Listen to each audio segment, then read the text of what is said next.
اعوذ باللہ من الشیطان الرجیم بسم اللہ الرحمن الرحیم اعظم اللہ اجورنا و اجورکم۔ تمام مومنین کی خدمت میں اور بالخصوص ہمارے وقت کے امام حضرت بقیت اللہ عجل اللہ تعالی فرجہ الشریف کی خدمت میں عرض تسلیت و تعزیت پیش کرتے ہیں۔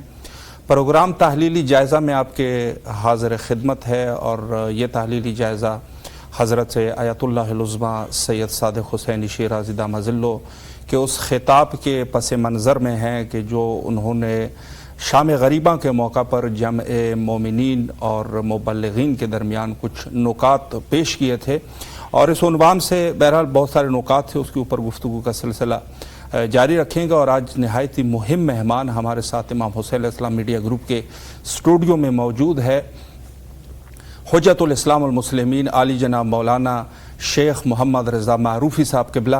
آئے ان کے ساتھ گفتگو کا سلسلہ جاری کرتے ہیں۔ السلام علیکم ورحمۃ اللہ۔ وعلیکم السلام ورحمۃ قبلہ کیسے مزاج ہے آپ کے؟ سب سے پہلے تو محرم الحرام اور عاشورہ کے عنوان سے آپ کی خدمت میں عرض تسلیت و تعزیت پیش کرتے ہیں، اور ہماری گفتگو کا سلسلہ حضرت آیت اللہ العظمیٰ سید صادق حسینی شیرازی دامت برکاتہ کے اس خطاب کے عنوان سے ہے۔ تو پہلا سوال قبلہ میں اس عنوان سے آپ سے کرنا چاہوں گا کہ ایسے خاص مواقع پر جو بزرگان کلام فرماتے ہیں مراجع اعظام، اس کا کیا فائدہ ہے؟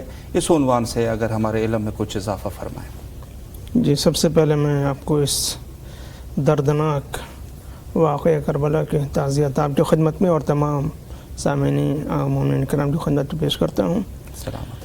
اور ظاہر سی بات ہے، یوں تو جب بھی کوئی خاص مناسبت آتی ہے، خاص طور سے یہ جو واقعہ کربلا کی یادگار جو ہم مناتے ہیں مستقل ہر سال، اور اس سے بڑا کوئی واقعہ تاریخ عالم میں نہیں گزرا ہے، اور یہ قیامت تک کے لیے ایسے ہی ہدایت ہے جس طریقے سے پیغمبر اسلام کا اس کائنات میں وجود ہدایت اور رہنمائی تھا۔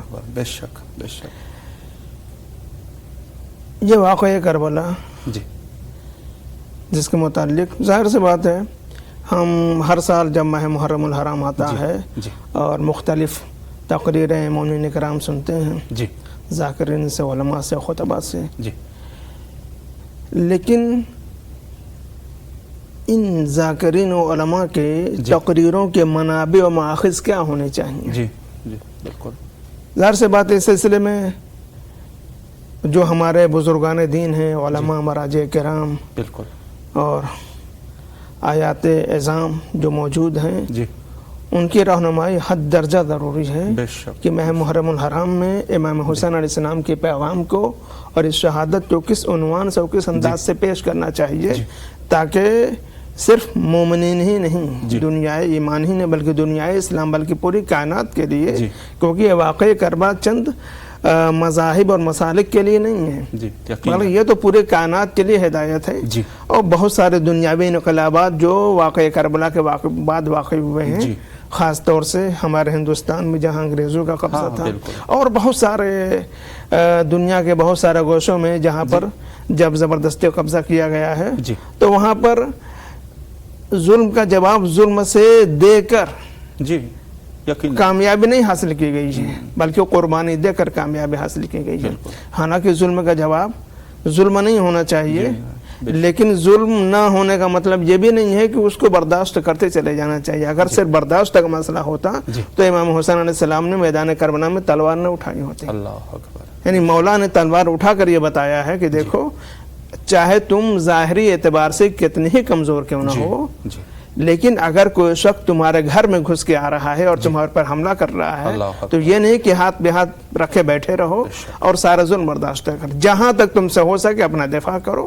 یہ امام حسین علیہ السلام نے پیغام دیا ہے۔ جی قبلہ، بہت خوبصورت طریقے سے آپ نے وضاحت فرمائی۔ ایک سوال جو آغا نے حضرت آیت اللہ العظمیٰ سید صادق حسینی شیرازی حفظہ اللہ نے ایک جملہ جو ابتدا میں کچھ چیزیں بیان فرمائی تھی، ان میں سے ایک یہ تھا کہ خود حضرت امام رضا علیہ السلام کے اس روایت کے جملوں کو بھی رکھا کہ خود ثقافت اہل البیت علیہ السلام میں شہادت امام حسین علیہ السلام کے اس غم کو روز قیامت تک کا غم قرار دیا. حالانکہ دوسری بھی اگر ہم شہادت دیکھیں رسول اللہ صلی اللہ علیہ وآلہ کی شہادت ہے, دیگر ائمہ اطہار علیہ السلام کی شہادتیں ہیں, لیکن اس قسم کا کوئی جملہ نہیں ملتا.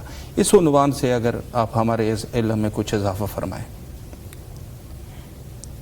تھوڑا سوال کی وضاحت کریں گے؟ جی, اس عنوان سے کہ خود شہادت امام حسین علیہ السلام کو قیامت تک کے لیے غم اور اندوہ قرار دیا امام رضا علیہ السلام کے فرمان کے مطابق. تو اس عنوان سے حالانکہ دوسرے ائمہ اطہار علیہ السلام کی بھی شہادت ہوئی ہے, لیکن یہ نہیں کہا غم تو ہے لیکن روز قیامت تک کے لیے غم نہیں ہے. اس عنوان سے اگر کچھ وضاحت فرمائیں. چونکہ امام حسین علیہ السلام کے زمانے میں وقت آ گیا تھا, جیسا کہ جب سن 35 ہجری میں مولا کائنات کی حکومت, ظاہری حکومت آئی ہے, ویسے تو آپ حاکم مطلق ہیں, بے شک اللہ کی طرف سے عطا کردہ حکومت آپ کے پاس ہے. یہ ظاہری حکومتیں آپ کی نظر میں, جیسا کہ آپ نے دنیا کو خود 3 مرتبہ طلاق دی. حکومت کا مطلب دنیا, دنیا کا مطلب حکومت, دنیا میں حکومت ہوتی ہے.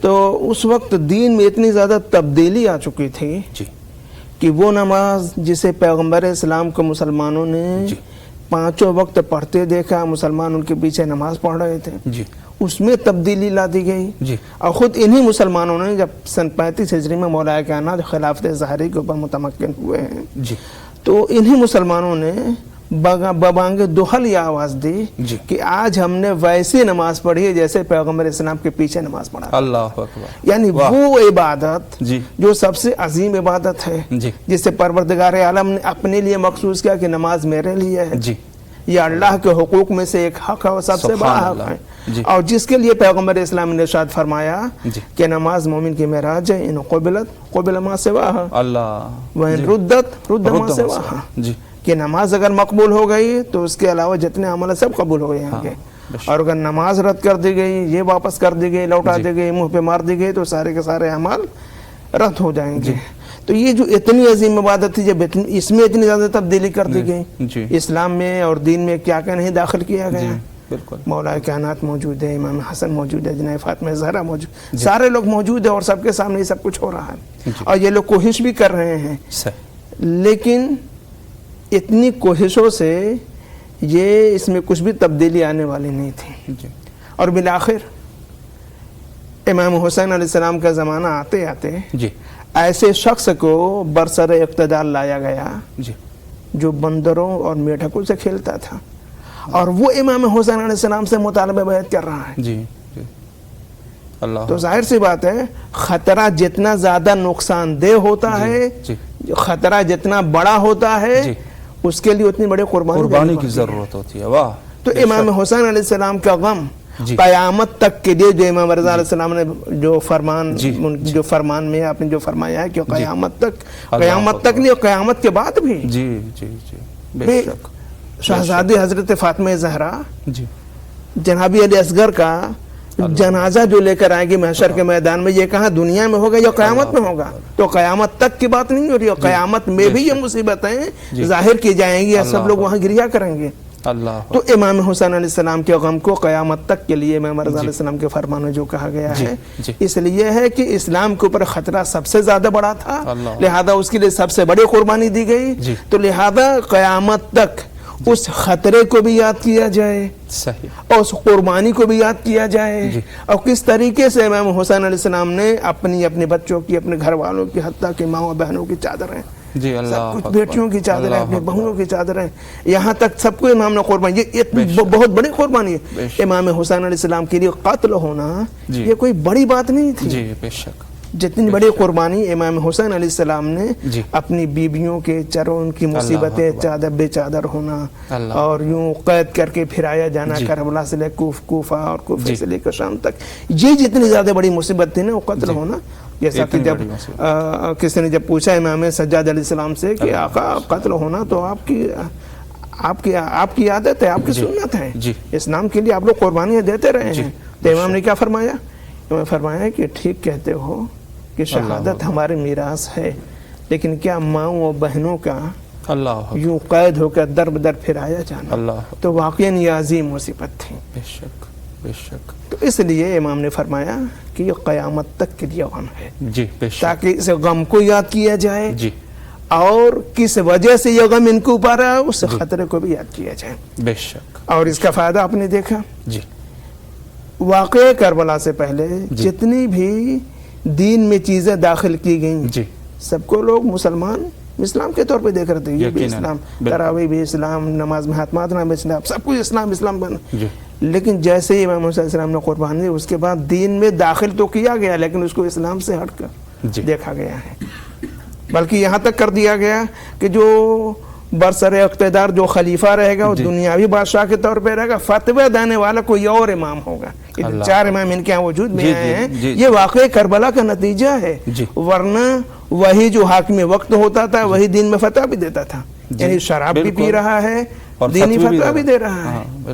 لیکن امام حسین علیہ السلام کی شہادت کے بعد یہ دونوں الگ الگ کر دیں گے تاکہ دنیا والوں کے اوپر واضح ہو جائے کہ واقعی یہ خلیفہ وقت نہیں جو برسر اقتدار ہے. بے شک بے شک. قبلہ بہت خوبصورت طریقے سے آپ نے وضاحت فرمائی.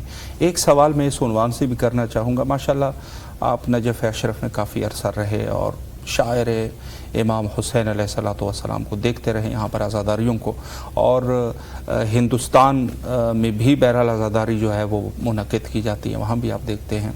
تو حضرت آقا نے فرمایا کہ شاعر کے اقامت کے لیے, شاعر کو منعقد کرنے کے لیے ہماری کچھ ذمہ داریاں ہیں. تو کون سی ایسی ذمہ داریاں ہیں ہماری, اس عنوان سے بھی اگر ایک وضاحت فرمائیں. دیکھیں یہ ذمہ داری ایک اجتماعی ذمہ داری بھی ہے اور انفرادی ذمہ داری بھی ہے. صحیح. اجتماعی ذمہ داری جیسا کہ ہم نے موقف بنا رکھے ہیں, یا بر صغیر میں ہم نے انجمنیں قائم کر رکھی ہیں, امام بارگاہیں بنا رکھے ہیں. یہ تو اجتماعی طور سے کہ سب لوگ اس میں اپنا اپنا حصہ ڈالیں اور امام حسین السلام کے شاعر کو دنیا بھر میں عام کریں. خطبہ بلائے جائیں, مرثیے پڑھے جائیں, نوحے پڑھے جائیں, اور سڑکوں پر باقاعدہ جلوس نکالا جائے تاکہ وہ شخص جو امام حسین علیہ السلام کو نہیں جانتا ہے وہ آ کے پوچھے کہ بھائی تم لوگ کیوں ماتم کر رہے ہو, کیوں رو رہے ہو, کیوں گریہ کر رہے ہو. بالکل بالکل. تو یہ شاعر حسینی انفرادی طور سے بھی اور اجتماعی طور سے. انفرادی طور سے کیسے ہوگا؟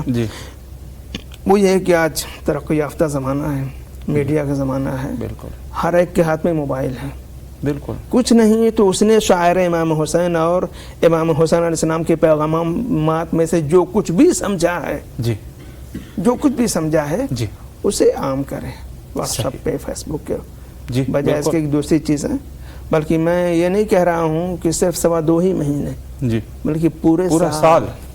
بالکل. کیونکہ دین اسلام پوری دنیا کے لیے ہے. یقیناً 1-2 دن یا 2.25 مہینے جو ہمارے ہاں ہند و پاک میں یا بر صغیر میں جو ہم نے مخصوص کر دیا ہے کہ 2 مہینہ 8 دن, بالکل صرف یہی نہیں ہے بلکہ پورے سال ہونا چاہیے ہمیں امام کے, کیونکہ حضرت امام حسین علیہ السلام کے ہاں جو کربلا میں جو آپ کے ساتھ مصیبتیں پیش آئی ہیں اس میں صرف مصیبتیں ہی مصیبتیں نہیں ہیں بلکہ آپ نے جو پیغامات دیے ہیں وہ پوری دنیا کے لیے قیامت تک کے لیے اللہ اکبر. اس میں باقاعدہ اہل بیت علیہ السلام کے لیے فضائل ہیں.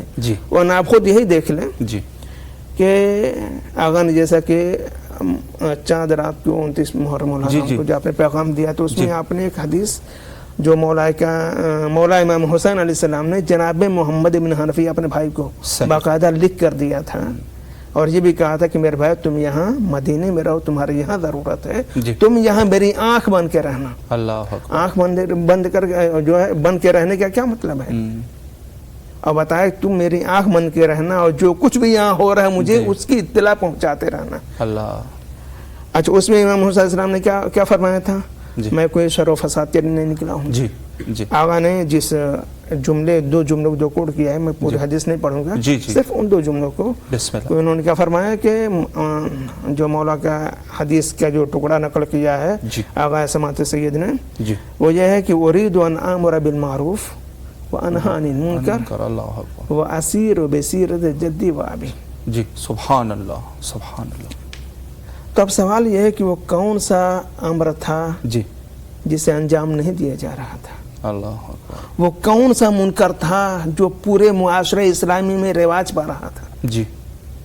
وہ کون سا امر تھا جس کا حکم دینے کے لیے امام اٹھے تھے جی اور کون سا منکر تھا جس سے منع کرنے کے لیے امام اٹھے تھے. کیا نمازیں نہیں ہو رہی تھی؟ ہو رہی تھی. روزے بھی ہو رہے تھے. جی بالکل. حج بھی ہو رہا تھا, لاکھوں کی تعداد میں لوگ پہنچ رہے تھے. جی جی پہنچ رہے تھے. بالکل. سب کچھ تو ہو رہا تھا. جی. پھر وہ کون سا امر تھا جو چھوٹا جا رہا تھا اللہ. بلکہ لوگ چھوڑ رہے تھے؟ اللہ. وہ کون سا منکر تھا جو لوگوں کے درمیان رواج پا رہا تھا؟ اللہ. اس کا جواب تو خود مولا امام حسین علیہ السلام نے کوفے سے نکلنے سے پہلے جب رات کی تاریکی میں ولید ملعون نے بیعت یزید کے لیے امام کو بلایا ہے تو امام نے کیا فرمایا تھا؟ پہلے تو امام نے یہ فرمایا تھا کہ یہ رات کا وقت ہے. جی جی. اور بیعت رات کے اندھیرے میں نہیں لی جاتی. جی جی. کل صبح ہوگی. اللہ. پھر دیکھیں گے کون. آپ نے یہ نہیں کہا تھا کل دن میں بیعت کروں گا, یہ نہیں آپ نے فرمایا تھا. کل دیکھتے ہیں کہ بیعت کا مستحق کون ہے, اللہ کس کے بیعت کی جانی چاہیے. یعنی امام نے وہیں پہ اشارہ کر دیا کہ بیعت کا مستحق یہ بنی امیہ کے افراد نہیں ہیں. واہ. بلکہ بیعت کے مستحق تو ہم لوگ. بے شک بے شک. واہ. میرے والد کے ہاتھوں کے اوپر غدیر میں لوگوں نے عامریہ حکومت کی بیعت کی تھی, خلافت و حکومت کی بیعت کی تھی. جی بے شک. اب لوگ ثقیفہ مکر گئے وہ الگ مسئلہ ہے, لیکن یہ سلسلہ میرا استحقاق ہے. تو امام نے یہی فرمایا کہ نمازیں ہو تو رہی ہیں. جی. امام کا جو اشارہ ہے کہ نمازیں ہو تو رہی ہیں, جی. روزے ہو تو رہے ہیں, حج انجام دیے جا رہے ہیں, سارے ہمارے خیر ہو رہے ہیں, جی. لیکن اس بات کی کیا گارنٹی ہے کہ جو نمازیں ہو رہی ہیں وہ صحیح نمازیں ہو رہی ہیں؟ اللہ اکبر. جب تک کہ امام وقت تائید نہ کرے کہ واقعی نماز پڑھی جا رہی ہے. جی. ابھی میں نے تھوڑی دیر پہلے آپ کو بتایا, مومنین کرام نے سنا کہ سن 35 ہجری میں جب مولا کائنات نے نماز پڑھایا تو سب نے کیا کہا؟ اللہ. یہی نے کہا کہ آج ہم نے ویسی نماز پڑھی جیسے رسول اللہ کی نماز تھی. واہ سبحان اللہ. 3 ہی عرصہ تو گزرا ہے, 3 دور حکومت گزرے. سن 11 ہجری میں پیغمبر کی وفات ہوتی ہے اور سن 35 ہجری میں 25 سال تک مولا خاموش رہے. سن 35 یا 36 ہجری میں مولا نے ظاہر حکومت سنبھالی ہے. 25 سے 26 سال کے عرصے میں دین کو, یعنی دین کے اہم رکن نماز میں اتنی تبدیلی کر دی گئی کہ وہی لوگ, یعنی وہ لوگ بھی موجود تھے جنہوں نے پیغمبر کے پیچھے نماز پڑھی تھی. وہ جب مولا کائنات کے پیچھے نماز پڑھتے کہتے ہیں کہ ہم نے ایسی نماز پڑھی جیسے رسول اللہ کے پیچھے. تو کتنی تبدیلی. بے شک بے شک. بہت خوبصورت طریقے سے قبلہ آپ نے وضاحت فرمائی. چونکہ وقت ہے ہمارے پاس, میں ایک سوال اس میں یہ ایڈ کرنا چاہوں گا کہ حضرت آقا نے بھی پہلے بھی اس کے اوپر کافی جو ہے وہ توضیح دے چکے ہیں کہ حتیٰ امام حسین علیہ السلام کی عقیدت مند صرف شیعہ نہیں بلکہ غیر شیعہ بھی ہے, اور حتیٰ غیر مسلم. تو ہندوستان جیسے عظیم ملک سے آپ تشریف لائے ہیں اور دیکھتے رہتے ہیں, جاتے رہتے ہیں وہاں پہ جو اہل ہنود ہے, جو غیر مسلم ہے, امام حسین علیہ السلام کے عنوان سے ان کا کیا جذبہ ہے, اور یا جو غیر شیعہ ہے اس عنوان سے بھی اگر کچھ آپ وضاحت فرما دیں. جی ہم اور آپ چونکہ مسلمان ہیں. جی الحمدللہ. مسلمان اہل اسلام, کوئی بھی مسلمان ہو, سنی اور شیعہ سے مطلب نہیں ہے. تو ہمارا تو ایک مذہبی عقیدت اور مذہبی عنوان سے ہم مولا سے متعلق ہیں, مولا امام حسین اسلام سے. لیکن ان لوگوں کا جو تعلق ہے مولا امام حسین اسلام سے وہ انسانیت والا تعلق ہے. میں آپ کو ایک جملہ دہرا دوں کہ عاشور کا دن تھا اور گرو نانک جو سکھوں کے گرو ہیں, انہوں نے اپنے شاگرد سے کہا کہ صف اعزا بچھاؤ, مجلس کرو, مسائل پڑھے جائیں گے. تو اس نے کہا کس سلسلے میں؟ کہا تمہیں معلوم نہیں آج عاشور کا دن ہے اور آج کی تاریخ میں امام حسین السلام کی شہادت واقع ہوئی ہے. تو اس نے کہا کہ یہ تو مسلمانوں کے امام تھے, ان کا ہم سے کیا تعلق ہے؟ تو گرو نانک کہتے ہیں اپنے شاگرد سے, ٹھیک ہے تم گھر جاؤ, اپنی بہن سے شادی کر لو, گھر جاؤ اپنی بہن شادی کر لو. اس نے کہا آپ یہ کیا فرما رہے ہیں آپ؟ اب ایک استاد اپنے شاگرد سے کہہ رہا ہے. تو کہا کہ تم مجھے یہ بتاؤ کہ اس نکاح سے کہ تم اپنی بہن سے شادی کرو, اس شادی سے تمہیں کس چیز نے روکا ہے؟ کہا میرے ضمیر نے, میرے غیرت نے. تو گرو نانک نے کہا کہ حسین اسی غیرت اور اسی ضمیر کا نام. تو یہ اہل ہنود کا یا غیر مسلموں کا امام حسین علیہ السلام کا صرف اہل ہنود ہی کی بات نہیں ہے, پورے جتنے بھی مذاہب پائے جاتے سب کی نظر میں امام حسین علیہ السلام محترم. بے شک بے شک. تو یہ ایک انسانیت کا جذبہ ان کے اندر پایا جاتا ہے کہ امام حسین علیہ السلام نے خاص طور سے امام حسین علیہ السلام کی کامیابی کا راز جو بتایا جاتا ہے وہ کیا ہے؟ جناب علی اصغر علیہ السلام کی شہادت. اور مولانا نے اس کو وہی میدان کرم میں واضح کر دیا تھا جی صحیح کہ اگر تم مجھے غلط سمجھ رہے ہو، جی تمہاری نظر میں اگر میں خطاوار ہوں، جی اس بچے نے کیا قصور کیا؟ اللہ امام کا یہ پیغام پوری دنیا میں گیا جی بے شک اور سب نے اس بات کا احساس کر لیا کہ واقعاً ان دو فوجوں کے درمیان جو فوج حق پر تھی وہ امام حسین اسلام کی فوج. صلوات اللہ علیہ صلوات اللہ علیہ. جی بہت خوبصورت طریقے سے آپ نے وضاحت فرمائی. ایک سوال میں اس عنوان سے بھی کرنا چاہوں گا اور اس کے اوپر پہلی بھی بہرحال حضرت سے آغا نے گفتگو فرمائی تھی. 2 منٹ کا ٹائم ہے.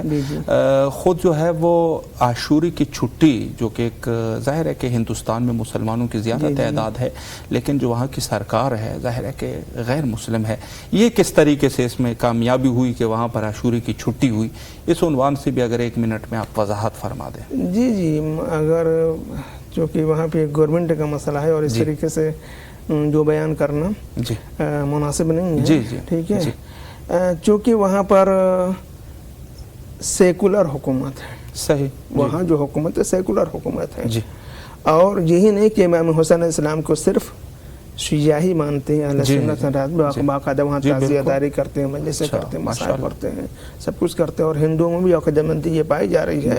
لہذا چونکہ وہاں کی حکومت سیکولر ہے, لہذا اپنے ملک کے تمام لوگوں کے جذبات کا احترام کرتے ہوئے اس چھٹی کا, بلکہ صرف عاشور کے دن ہی نہیں, 40 میں امام حسین السلام کے دن بھی چھٹی ہوتی ہے. ماشاءاللہ. جی, اور ہمارے یو پی میں تو 13 رجب کو بھی چھٹی ہوتی ہے مولانا کی ولادت کی عنوان سے. بہرحال مومنین کی ایک اس میں کوششیں ہیں متعارف کرا دیں.